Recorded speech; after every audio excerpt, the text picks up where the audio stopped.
Búa phá đá thủy lực Tuấn Linh Lào Cai xin kính chào quý khách. Chúng tôi tự hào là địa chỉ uy tín, chuyên cung cấp các dòng sản phẩm về búa phá đá, đầm dung, gác gỗ đến từ các thương hiệu nổi tiếng hàng đầu như Trung Quốc, Hàn Quốc, Nhật Bản.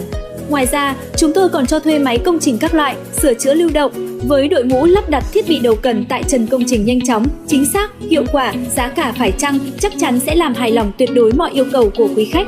Hotline 0855 550 333 0395 002 278. Địa chỉ km số 5, quốc lộ 4D, phường Lào Cai, tỉnh Lào Cai. Tuấn Linh, một uy tín triệu niềm tin. Xin chân thành cảm ơn.